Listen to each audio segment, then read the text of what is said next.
Assalamualaikum warahmatullahi wabarakatuh. Kami dari kelompok 10 yang beranggotakan saya, Keisha Alifa Rukaya, dan dua teman saya yaitu Cynthia Nala Rosa dan Yosia Elizabeth Sinaga. Kami dari kelas 5B Akuntansi Perpajakan dan kami akan menjelaskan materi tentang CFC atau Control Foreign Company dari mata kuliah Perpajakan Internasional. Baiklah, materi yang pertama akan disampaikan oleh saya yaitu tentang definisi CFC. Secara umum, CFC adalah suatu entitas yang didirikan di luar negeri yang kepemilikan dan pengendaliannya dijalankan oleh individu atau entitas melalui kepemilikan saham. Umumnya, untuk dapat memiliki hak pengendalian dalam suatu entitas lain, proporsi saham yang dimiliki minimal 50%. Namun, dalam kondisi tertentu, kepemilikan saham dapat berjumlah kurang dari 50% dengan adanya persetujuan para pihak yang terlibat. CFC biasanya digunakan untuk mengalihkan penghasilan dan atau harta kekayaan dari para individu atau entitas pemilik ke negara tempat CFC didirikan, yang biasanya memiliki tarif pajak lebih rendah atau bisa disebut dengan tax haven country. Kemudian yaitu contoh CFC. Contoh umumnya suatu perusahaan wajib pajak dalam negeri Indonesia, PTA misalnya, memiliki perusahaan dengan kepemilikan saham 60% di Bermuda.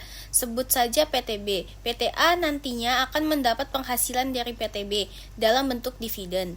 Dan dividen ini nantinya akan dikenakan pajak di Indonesia. Biasanya penghasilan berupa dividen ini ditunda ataupun ditahan di PTB.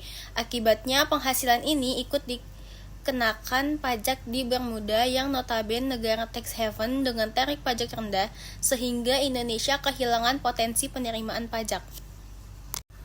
Kemudian ketentuan ini diatur lebih lanjut pada Peraturan Menteri Keuangan PMK Nomor 107 Tahun 2017 JO, PP Nomor 55 Tahun 2022. Disebutkan pada pasal 34 ayat 2 PP 55 Tahun 2022. Penetapan saat diperolehnya dividen oleh wajib pajak dalam negeri dari CFC yang dimilikinya ditetapkan pada akhir bulan keempat setelah berakhirnya batas waktu kewajiban penyampaian SPT bagi CFC di negara yurisdiksinya untuk tahun pajak yang bersangkutan.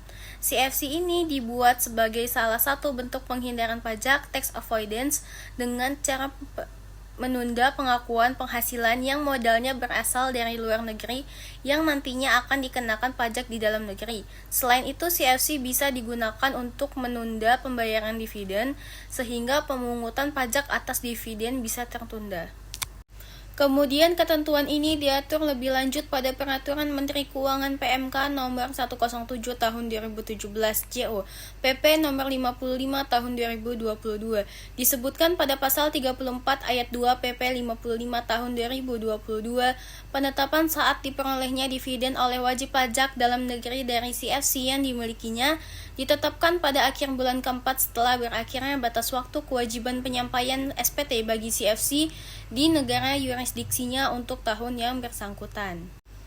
Landasan teori CFC Rules di Indonesia untuk menghadapi penghindaran pajak atau tax avoidance tersebut diatur dalam pasal 18 ayat 2 Undang-Undang Nomor 36 Tahun 2008 tentang pajak penghasilan, yang menjelaskan bahwa Menteri Keuangan berwenang menetapkan saat diperolehnya dividen oleh wajib pajak dalam negeri atas penyertaan modal pada badan usaha di luar negeri selain badan usaha yang menjual sahamnya di Bursa Efek dengan ketentuan sebagai berikut. 1. Besarnya penyertaan modal wajib pajak dalam negeri tersebut paling rendah 50% dari jumlah saham yang disetor, atau 2. Secara bersama-sama dengan wajib pajak dalam negeri lainnya memiliki penyertaan modal paling rendah 50% dari jumlah saham yang disetor. Anti-CFC Rules. Sebagai peraturan pelaksanaan dari pasal 18 ayat 2 Undang-Undang Pajak Penghasilan ini, Menteri Keuangan telah menerbitkan Anti-CFC Rules, yakni Peraturan Menteri Keuangan Nomor 107/PMK 03/2017 tanggal 26 Juli 2017 menggantikan Peraturan Menteri Keuangan Nomor 256/PMK 2008 tentang peraturan saat ini diperbolehkannya dividen oleh wajib pajak dalam negeri atas penyertaan modal. Lalu landasan teori. badan usaha di luar negeri atau BULN selain badan usaha yang menjual sahamnya di bursa efek dengan mempersyaratkan wajib pajak dalam negeri sebagai berikut. 1.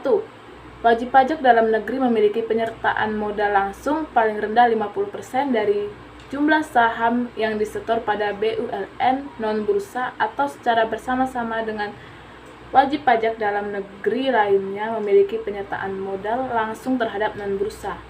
Yang kedua, BULN non-bursa yang dikendalikan secara langsung oleh wajib pajak merupakan BULN non-bursa terkendali langsung. Yang ketiga, wajib pajak dalam negeri ditetapkan memperoleh dimin dividen atas penyertaan modal langsung pada BULN non-bursa terkendali langsung. Dan yang terakhir adalah penentuan beserta penyertaan modal langsung ditentukan pada akhir tahun pajak wajib pajak dalam negeri. Dividen yang ditetapkan diperoleh selanjutnya disebut dimin dividen, adalah dividen yang ditetapkan yang diperoleh wajib pajak dalam negeri atas penyertaan modal pada BULN non-bursa terkendali langsung.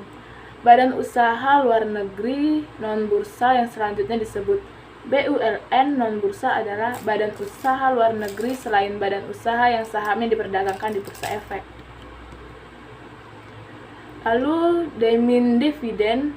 1. Diperolehnya dimin dividen atas penyertaan modal langsung wajib pajak dalam negeri pada BULN non-bursa terkendali langsung ditetapkan pada akhir bulan keempat setelah berakhirnya batas waktu kewajiban penyampaian surat pemberitahuan tahunan pajak penghasilan bagi BULN non-bursa terkendali langsung untuk tahun pajak yang bersangkutan. Dan yang kedua, dalam hal BULN non-bursa terkendali secara tidak langsung memiliki kewajiban untuk menyampaikan surat pemberitahuan tahunan pajak penghasilan saat diperoleh dimin dividen ditetapkan pada akhir bulan ke-7 setelah tahun pajak yang bersangkutan. Yang ketiga, penentuan saat diperolehnya dimin dividen dilakukan sesuai dengan contoh yang tercantum dalam lampiran huruf A Peraturan Menteri Keuangan Nomor 107 PMK 03 2017. Lalu perhitungan dimin dividen. 1. Besaran dimin dividen dihitung dengan cara mengalihkan persentase penyertaan modal wajib pajak dalam negeri pada BULN non-bursa terkendali langsung dengan dasar pengenaan dimin dividen. Dan yang kedua, dasar pengenaan dimin dividen yaitu laba setelah pajak BULN non-bursa terkendali langsung. Yang ketiga, penentuan besarnya penyertaan modal ditentukan pada akhir tahun pajak BULN non-bursa wajib pajak dalam negeri terkendali yang berakhir dalam tahun pajak dalam negeri. Perhitungan dimin dividen. Dalam hal wajib pajak dalam negeri memiliki pengendalian langsung pada BULN non-bursa terkendali langsung dan memiliki pengendalian tidak langsung pada BULN non-bursa terkendali tidak langsung. Dasar pengenaan dimin dividen yaitu 1. Laba setelah pajak BULN non-bursa terkendali langsung. Yang kedua, laba setelah pajak BULN non-bursa terkendali tidak langsung dikalikan dengan persentase penyertaan modal BULN non-bursa terkendali langsung pada BULN non-bursa terkendali tidak langsung. Lalu selanjutnya, BULN terkendali tidak langsung merupakan BULN non-bursa yang dikendalikan secara tidak langsung oleh wajib pajak dalam negeri melalui 1. BULN non-bursa terkendali, atau yang kedua BULN non-bursa terkendali langsung dan BULN non-bursa terkendali tidak langsung pada tingkat penyertaan modal sebelumnya dengan penyertaan modal sebesar 50% atau lebih dari jumlah saham yang disetor pada setiap tingkat penyertaan modal. Perhitungan dimin dividen termasuk dalam pengertian BULN non-bursa terkendali tidak langsung, yaitu BULN non-bursa yang 50% atau lebih dari jumlah yang saham yang disetor dimiliki bersama-sama oleh A. Wajib pajak dalam negeri, dan B. BULN non-bursa terkendali langsung, dan C. BULN non-bursa terkendali tidak langsung, dan D. Wajib pajak dalam negeri dan wajib pajak dalam negeri lainnya melalui BULN non-bursa terkendali langsung. Perhitungan damage dividen dalam penyertaan modal pada BULN non-bursa terkendali tidak langsung memiliki sama besarnya. Damage dividen dihitung dengan cara A. Untuk penyertaan pada BULN non-bursa terkendali tidak langsung tersebut melalui BULN non-bursa terkendali langsung, dan BULN non-bursa terkendali tidak langsung dihitung sesuai dengan ketentuan sebagaimana dimaksud poin 1. Dan B. Untuk penyertaan langsung wajib pajak dalam negeri pada BULN non-bursa terkendali tidak langsung tersebut dihitung dengan cara mengalihkan penyertaan modal wajib pajak dalam negeri dengan laba setelah pajak BULN non-bursa terkendali tidak langsung. Kriteria Badan Usaha Luar Negeri atau BULN. Agar memenuhi definisi BUT, suatu bentuk usaha yang dipergunakan oleh subjek pajak luar negeri untuk menjalankan usaha atau melakukan kegiatan di Indonesia memenuhi kriteria A. Adanya suatu tempat usaha atau place of business di Indonesia. B. Tempat usaha tersebut bersifat permanen. Dan yang terakhir, tempat usaha tersebut digunakan oleh subjek pajak luar negeri untuk menjalankan usaha atau tempat usaha. Sekian presentasi dari kelompok kami, kurang lebihnya saya mohon maaf. Saya akhiri, wassalamualaikum warahmatullahi wabarakatuh, dan terima kasih.